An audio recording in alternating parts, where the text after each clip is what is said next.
وخلال الجلسة الافتتاحية أكد الشيخ حمد بن خليفة أمير قطر أن تقديم الدعم الاقتصادي لمصر واجب على العرب جميعا، مشيرا إلى أن أحدا لا ينسى التضحيات التي قدمتها مصر للعرب جميعا.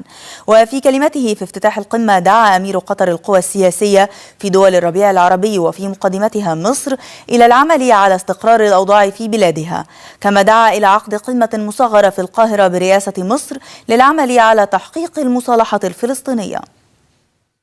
ولا يجوز أن يراهن أحد على حالة الفوضى وعدم الاستقرار في هذه الدول لتنفير الناس من التغيير. كما نتوجه إلى القوى السياسية والاجتماعية في هذه الدول بأن تدرك أن إنجاح التجربة هو مسؤوليتها جميعا، وأن هناك حاجة ماسة أن يكون التنافس مسؤولا وخاضعا لضرورة إنجاح التجربة. هذه مسؤولية وطنية وهي أيضا مسؤولية عربية. إذا كان الدعم الاقتصادي العربي مطلوبا لبعض هذه الدول، فإنه أكثر إلحاحا لدول الثورات التي تمر اليوم بمرحلة انتقالية تقتضي الدعم، وبالأخص جمهورية مصر العربية الشقيقة بحكم كثافتها السكانية وأوضاعها الاقتصادية. ولا يمكن لأحد أن ينسى التضحيات التي قدمتها مصر ودورها الكبير تجاه القضايا العربية وأشقائها العرب.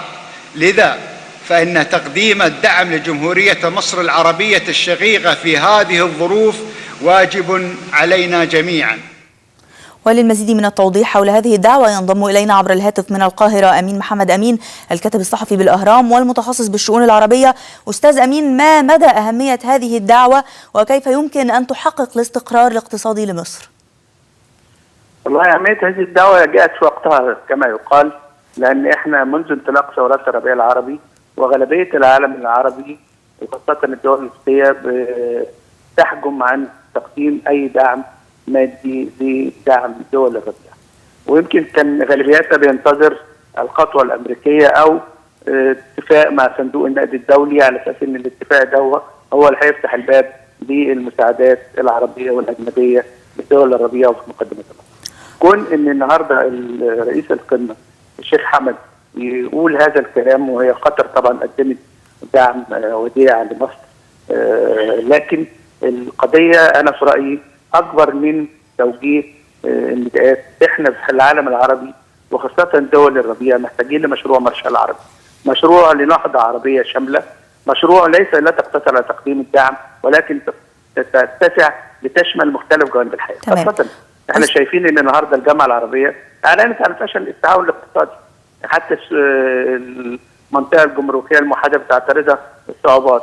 محتاجين، احنا لدينا في العالم العربي الكثير من الامكانيات الغير مستخدمه. انا بقول ان احنا يجب ان تكون هناك نظره شامله للعالم العربي، ما بقاش ان مصر محتاجه سولار والدول النفطيه النهارده واقفه استاذ امين محمد امين، الكاتب الصحفي بالاهرام والمتخصص بالشؤون العربيه، شكرا لك.